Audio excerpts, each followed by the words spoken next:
NFPA 70E, the standard for electrical safety in the workplace, specifically Table 130.7 C15, outlines the minimum personal protective equipment, or PPE, requirements for unqualified persons performing tasks on electrical equipment. Typically, this includes arc-rated clothing, insulated gloves and sleeves, a face shield or safety glasses with side shields, and a hard hat when working on live parts. However, there are exceptions to these requirements.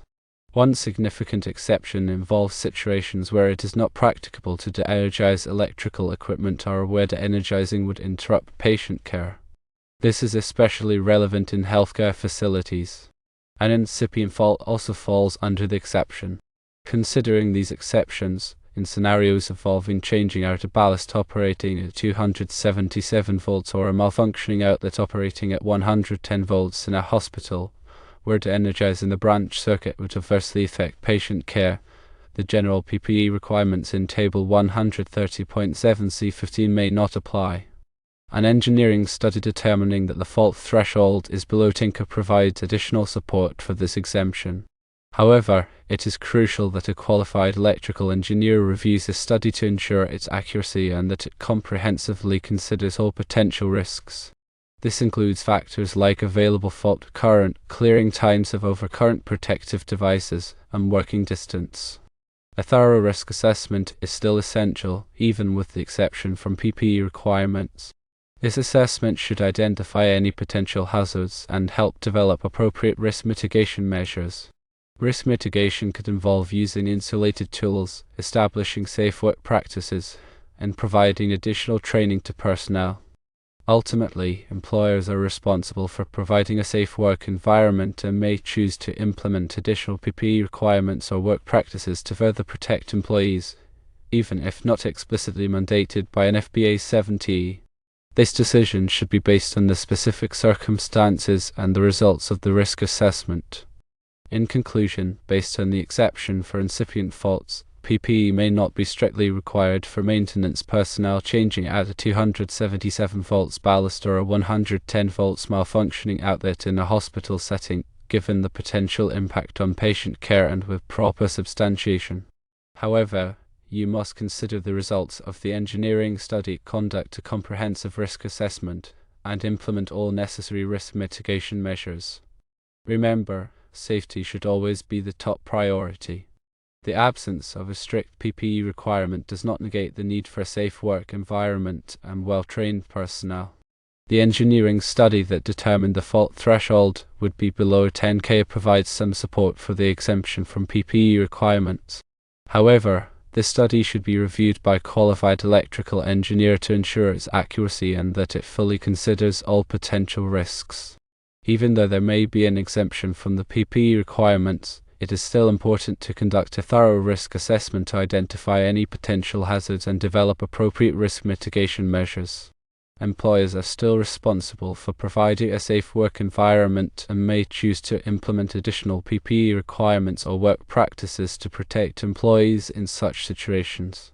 Firstly, employers need to understand the scope and limitations of the exception for work that affects patient care. This exception is not a blanket waiver of all safety requirements.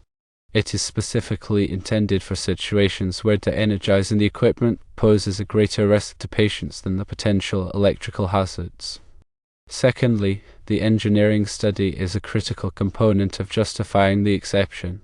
This study must be performed by a qualified electrical engineer and should accurately assess the potential arc flash hazard based on the specific electrical system and equipment involved. The study should consider factors such as the available fault current, the clearing time of overcurrent protection devices, and the working distance. Thirdly, a risk assessment is essential to identify any remaining hazards and develop appropriate mitigation measures. This assessment should involve qualified personnel and should consider all potential risks associated with the task, including arc flash, electric shock, and other hazards. Fourthly, employers should implement appropriate work practices and procedures to minimize the risk of electrical hazards. These practices may include using insulated tools, establishing a safe work perimeter, and providing additional training to employees. Fifthly, employers should consider providing additional PPE beyond the minimum requirements of NFPA 70E, even if not strictly required. This may include arc-rated face shields, gloves, or other protective equipment that can provide additional protection in the event of an arc flash. Sixthly, employers should regularly review and update their electrical safety program to ensure that it reflects the latest standards, best practices, and risk assessments. This review should involve qualified personnel and should consider any changes to the electrical system or equipment. Seventhly, employers should provide regular training to employees on electrical safety, including the hazards of arc flash and electric shock, the proper use of PPE, and safe work practices. This training should be tailored to the specific tasks and hazards that employees may encounter. Eighthly, employers should document all aspects of their electrical safety program, including the engineering study, risk assessment, work practices, training records, and PPE requirements. This documentation is essential for demonstrating compliance with NFPA 70E and other applicable regulations. Ninthly, employers should consult with qualified electrical safety professionals to ensure that their electrical safety program is adequate and effective. These professionals can provide expert guidance on risk assessment, hazard mitigation, and compliance with applicable standards and regulations. Tenthly, employers should foster a culture of safety in the workplace, where employees are encouraged to report hazards, ask questions, and take steps to protect themselves and others from electrical hazards. This culture of safety is essential for preventing accidents and ensuring a safe work environment. Risk assessment should be documented, and mitigation measures should be clearly communicated and implemented. Training should cover not only this specific task but also general electrical safety principles and emergency procedures. The engineering study should be periodically reviewed to account for any changes in the electrical system or equipment. This review should be conducted by a qualified electrical engineer who can assess the impact of the changes on the arc flash hazard. The qualifications of the personnel performing the electrical work are also an important consideration. Only qualified individuals who have received appropriate training and have demonstrated proficiency in electrical work should be allowed to perform tasks on energized equipment. The tools and equipment used for the electrical work should be properly maintained and inspected regularly to ensure that they are in good working condition. Any defective tools or equipment should be removed from service immediately. The work areas should be properly illuminated and free of obstructions to ensure that the personnel performing the work can see clearly and move safely. Communication is also essential for safe electrical work. The personnel performing the work should communicate clearly with each other and with any other individuals who may be affected by the work. A designated safety observer should be present during the electrical work to monitor the work and ensure that it is being performed safely. The safety observer should be trained in electrical safety and should be able to identify potential hazards and take corrective action. Emergency procedures should be in place in case of an electrical incident. These procedures should include steps for shutting down the electrical equipment, providing first aid, and contacting emergency services. Emergency contact information should be readily available. A post-incident review should be conducted after any electrical incident to identify the root cause of the incident and to implement corrective actions to prevent similar incidents from occurring in the future. In addition to the above considerations, it is also important to be aware of any applicable local, state, or federal regulations regarding electrical safety. These regulations may impose additional requirements beyond those specified in NFPA 70E. It is also important to stay up to date in the latest developments in electrical safety and to incorporate these developments into the electrical safety program. This can be done by attending industry conferences, reading trade publications, and participating in online forums and discussion groups.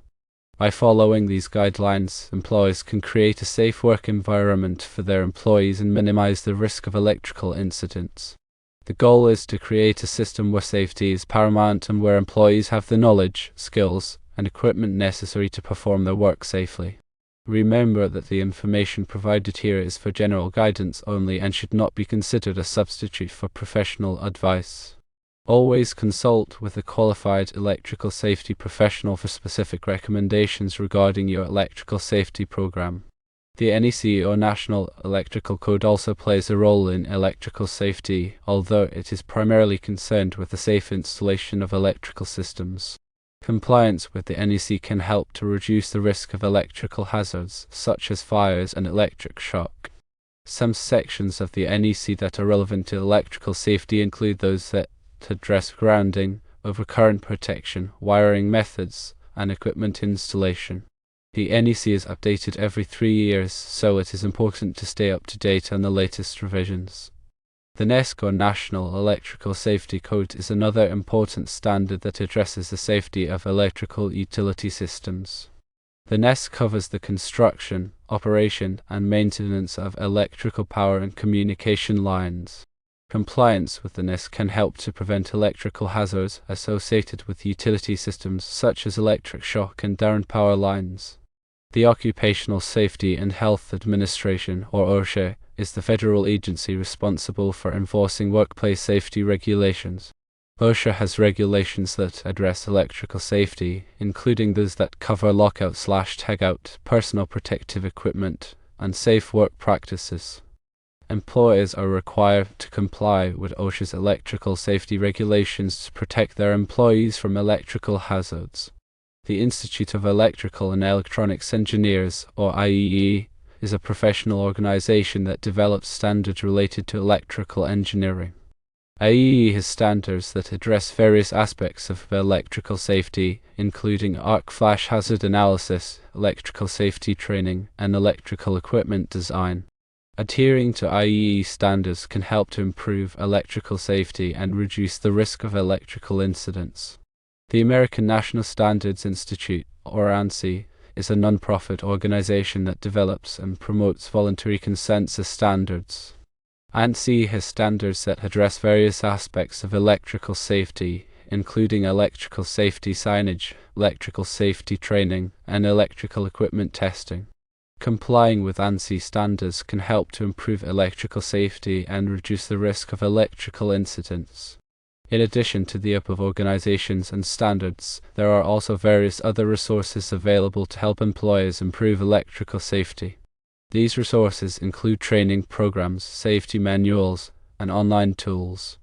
Employers should take advantage of these resources to ensure that their electrical safety program is comprehensive and effective.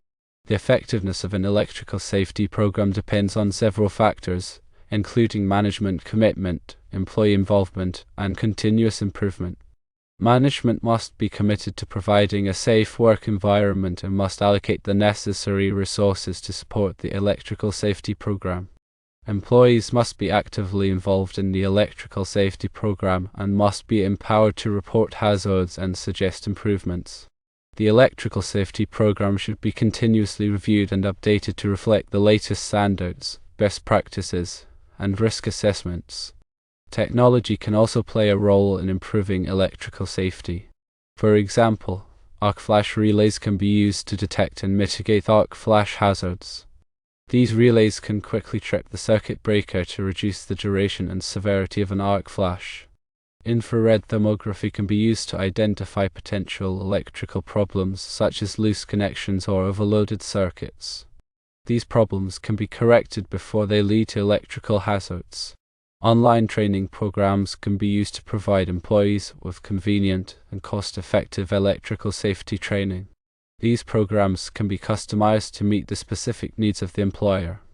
The use of technology can help to enhance electrical safety and reduce the risk of electrical incidents.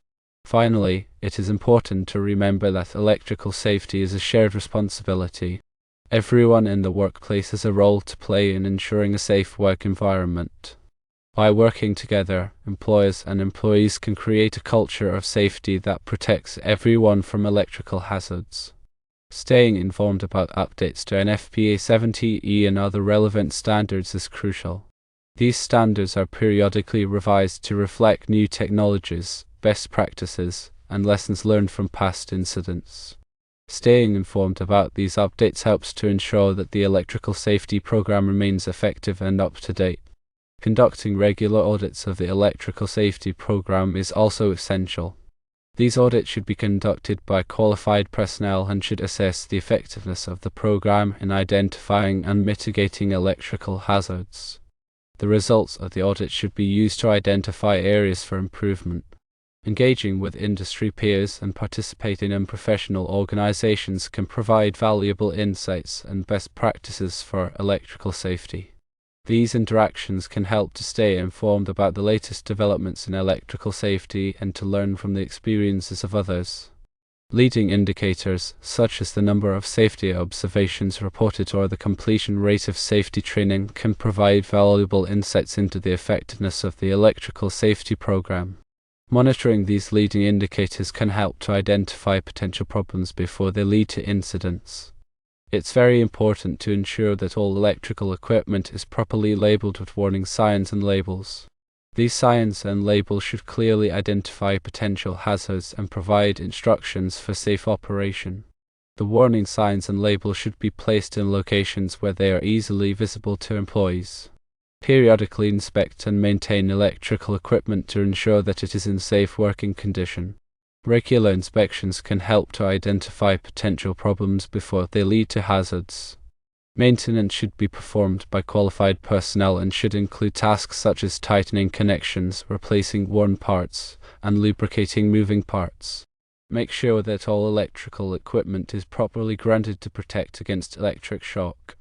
Grounding provides a path for fault current to flow back to the source, which causes the circuit breaker to trip and de-energize the circuit. Grounding should be installed in accordance with the NEC. Use ground fault circuit interrupters, or GFCIs, to protect against electric shock in wet or damp locations. GFCIs are designed to trip the circuit breaker when they detect a ground fault, which can help to prevent electric shock. GFCIs should be used in bathrooms, kitchens, and other areas where there is a risk of exposure to water. Use arc fault circuit interrupters, or SIs, to protect against electrical fires caused by arc faults. SIs are designed to trip the circuit breaker when they detect an arc fault, which can help to prevent electrical fires. SIs should be used in bedrooms and other areas where there is a high risk of electrical fires.